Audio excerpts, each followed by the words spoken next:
Hi everyone, it's Kara here from Boho Berry, and I am so excited today because I'm finally bringing you the video that everybody has been very patiently waiting for, and I very much appreciate that.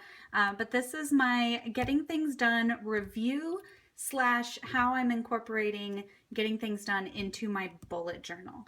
So for those of you that don't know what Getting Things Done is, it's a book by author David Allen, and this book came out about 15 years ago actually, and he just re-released a brand new edition in 2015. And this book has seriously changed so much about the way I look at planning, but at the same time, it was so cool to read through it and realize that a lot of the principles that David Allen teaches are things that I was already kind of sort of doing in my bullet journal, different productivity tips and things like that I've kind of been incorporating for some time now without really knowing what direction I was headed with it. It's like I was trying to figure things out on my own and I wasn't quite getting the point. I wasn't quite getting to the right conclusion, and I wasn't quite being as productive as I wish that I could be. Now, Brian over at Goulet Pens recommended this book to me a few months ago when we sat down and he interviewed me for his series Goulet Guests. And Brian talked about getting things done, and after that I had been hearing so much about it for a long time, and after he recommended it I just decided, what the hey, I'm gonna get it. I ended up picking up the audiobook, listened to it over the course of a couple of days, and then immediately after that I went out and bought the hard copy because this book is pure gold. Now, if you haven't read Getting Things Done, I'm going to give you a super brief overview, but I am writing a companion blog post that's going up on my blog today that will talk a little bit more in depth about some of the theories and practices within getting things done. So definitely head over to check that out if you have more questions. And of course, if you haven't read the book yet, I highly recommend that you pick it up. It's simply amazing. So we're going to dive right in. I'm going to show you what I've done in my bullet journal. First thing here is I created a few printables. These are actually just copies of what I have in my bullet journal to kind of help me remember the steps and what I need to be doing. So the first one here is this Getting Things Done. It's kind of an overview. So David Allen outlines 5 steps to increase your productivity.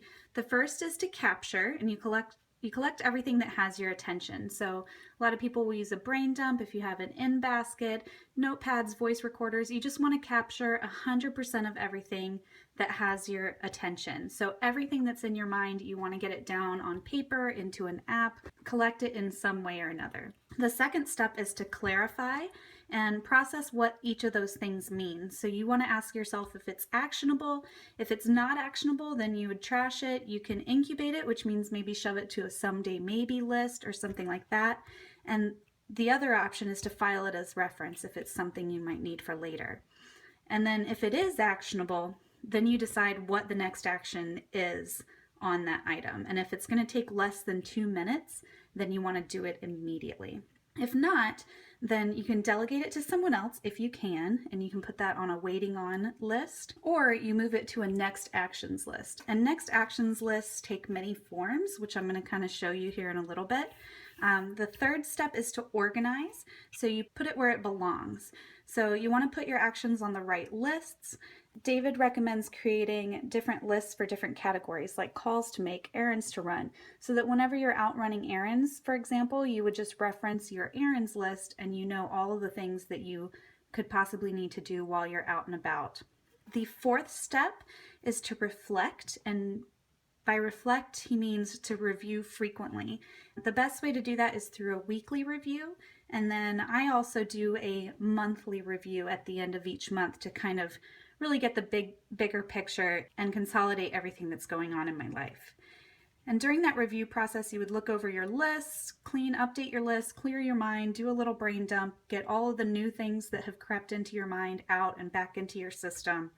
And then the fifth step is simply to engage, and that is to use your system. However you end up setting up GTD, whether you do it in a bullet journal like I do, or whether you use an app like Evernote or anything else like that, the key is to actually use your system. So that's the general breakdown of getting things done. And then I have a couple of others here This one is from the book itself, and I just copied this into my bullet journal. Again, I made these into printables, but it's a general workflow of what you do. So when something happens, when you have stuff come in, it just gives you the general workflow of how to work through organizing everything. And then the third one that I created was a weekly review checklist. So this is just a checklist of all the things that I'll be doing during my weekly review process. So I'm going to have all of these available in my Tribe resource library, and also I'm going to have them available for free, no strings attached, on my blog as well, on the companion blog post for this video today. So I just wanted to show you those real quick, and now let's dive into my bullet journal and I'll show you how I am actually implementing this. All right, so before we dive into my bullet journal itself, I just wanted to show you, this is what I am calling my GTD notebook. Now, not everything that relates to GTD is going in this one notebook. I am implementing it partially in my bullet journal, and I will explain why here in a minute. But we're going to dive into this GTD notebook first. And this notebook, it's a Filofax notebook, and I absolutely love it because it has these removable pages. So you can actually rip these pages out, you can put them back in, you can reorder them however you like. What I like about this is that some of these lists that are in here are going to be ever revolving and ever changing. So it'll be really nice that once everything's marked off on a list, I can just pull that page out and move on to the next one, and I can move things around as I see fit. So again, here I just did that organization workflow on the first page here. I copied that in. And then my first section here is my master projects list. Now, this is a list that I created in 3 different categories of my life. And I have home, I have business, and I have personal. And what I did here is in each category, I really just brain dumped. I thought of every tiny little thing that I could, that I want to get done now, in the future, someday. Didn't matter, I just put it all on here. These little signifiers I'll explain as well here when I go, but we'll move on to the next section. The next section is my someday maybe list. Now, this someday maybe list is also divided into those same categories, but you'll see that these lists are much shorter. And the reason that is I actually pulled these items off of my master projects list. So you'll see here, paint armoire, I have a little forward arrow. That to me signifies that I have moved that to my someday maybe list. So you'll see that here as well. Then the stars are my current active projects. A line through means that it's either complete or I have decided it's no longer relevant. The reason I actually crossed this one off is because it was a repeat. I had master bedroom decor down here and then decorate bedroom up here. So I just crossed that off. And then the dots for me, these are ones that I want to tackle in the very near future. So when I finish my current projects, which are the ones with stars, I'll move on to the ones with dots. So you can see I put arrows to all the ones that went to the someday maybe list, and then I put stars next to my current projects. I tried to keep my current projects in each category to 5 or less. So I currently only have 4 projects that I'm working on for my home. I have 5 for my business, and then I have 5 for personal as well. And then you'll see I left a little room here in the margins to write. And that is to use a technique that I learned from Kim over at Tiny Ray of Sunshine, which is notebook threading. So here you'll see blog redesign is one of my current active projects on my business list. And this signifier right here tells me exactly where I have laid out that project. So this is my blog and business bullet journal, and it's on page 10. So starting on page 10 in my blog and business bullet journal is all of the information I have about my blog redesign, different rebranding exercises, things along those lines. So that just tells me that I have already created a project spread within one of my bullet journals to tackle this project. So anyone with a star that does not have anything written next to it, that means that I have not created a project spread for it yet anywhere. So that explains those signifiers, and then it's the same here on personal. On personal, I actually also have this signifier as a W, and that means waiting on. So if I have a current project, like right now I'm trying to get our taxes in order, get all that completely ironed out, but right now I'm waiting on my CPA to send me some information that I'll need to fill out. So I just have the W there to signify that I'm actually waiting on something for that project. And then I'm going to show you how I signify that in my actual bullet journal as well. All right, and then on my someday maybe list, I don't have any signifiers yet. However, whenever I decide to tackle one of these someday maybe projects, I'll actually put a backwards arrow signifying that I've moved it back to my master projects list. So I'll just put an arrow going to the left, and then I'll move it back over to my master projects list in whatever category it falls under, and I'll just move it to the end here. And that to me signifies that I've decided that it's no longer a someday maybe, it's something that I want to go ahead and tackle. All right, one thing to note before we move on is David Allen's definition of a project. And this was a kind of a huge revelation for me.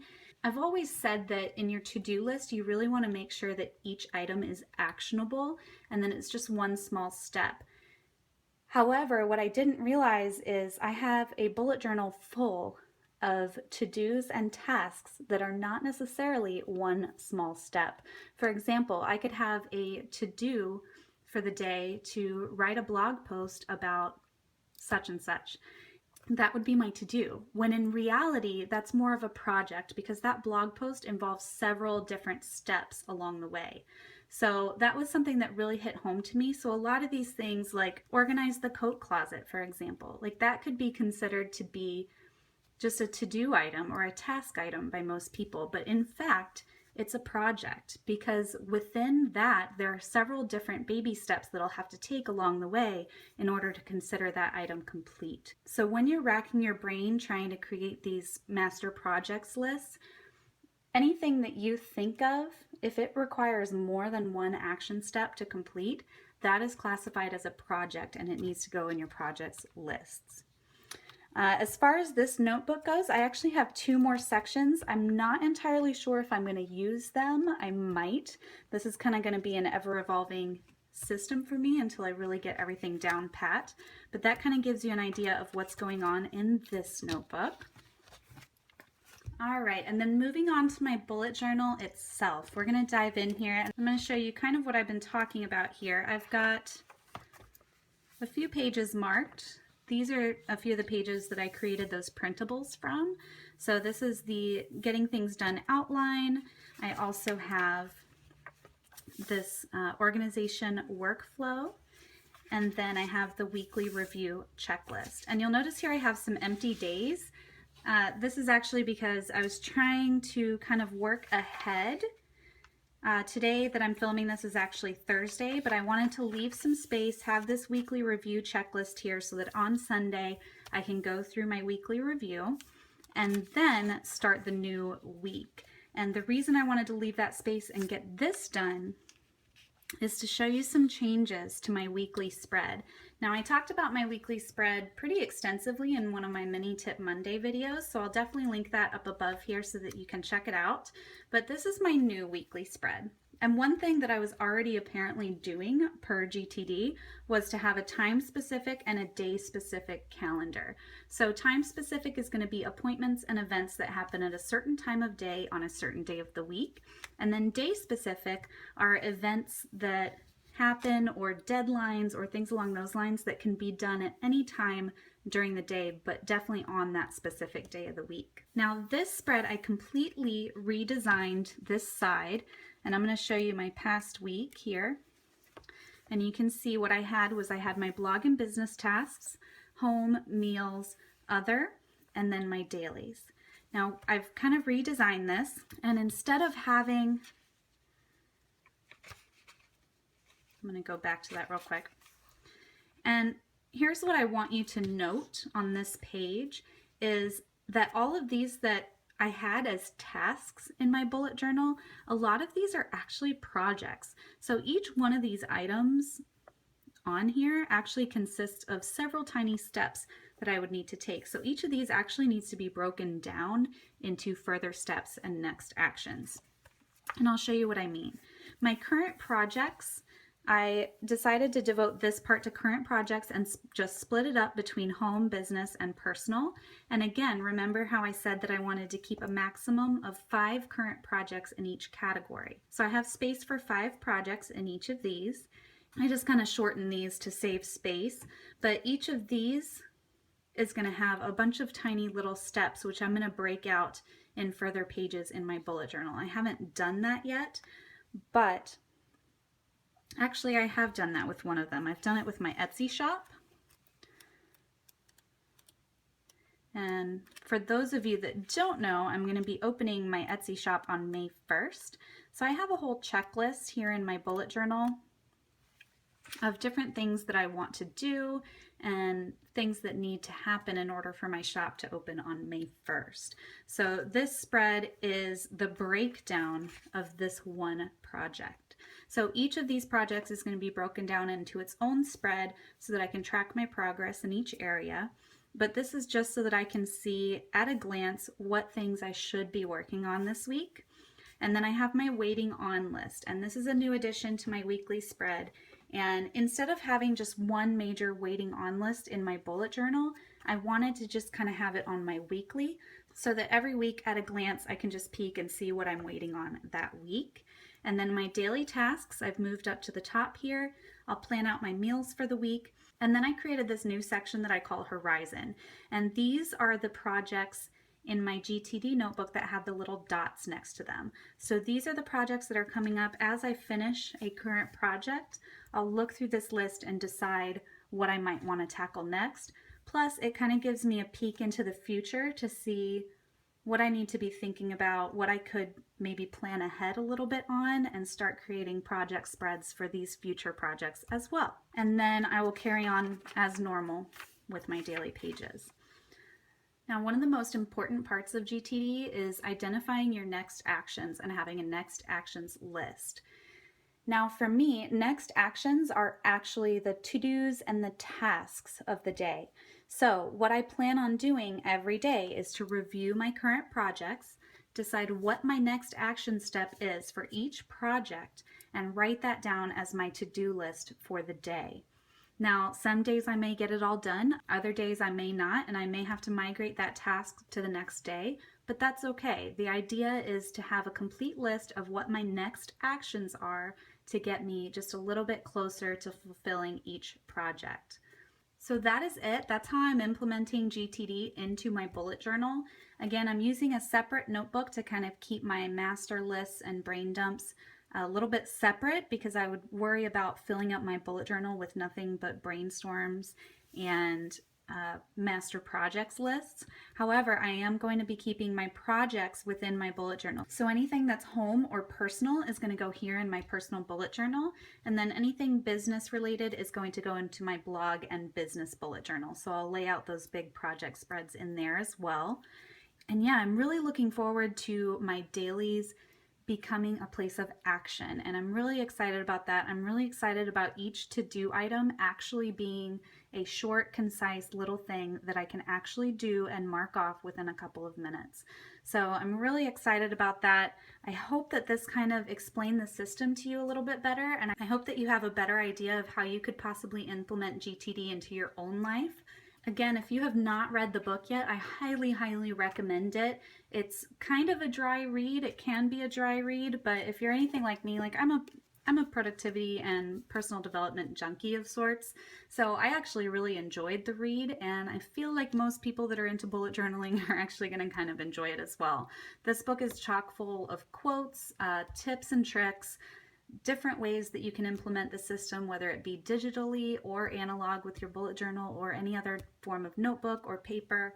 So I highly recommend you pick it up. David Allen is the productivity master for sure. And I really appreciate you all hanging out with me today. I hope that this was super informative. Again, if you want to check out a little bit more, some close-up pictures, things along those lines, you can head over to my blog, bohoberry.com. I'll link everything in the show notes below for you. And again, I will have those 3 printables available for anyone who wants to download and print them off, just to kind of give you a starting point, a little guide, a little introduction into the system.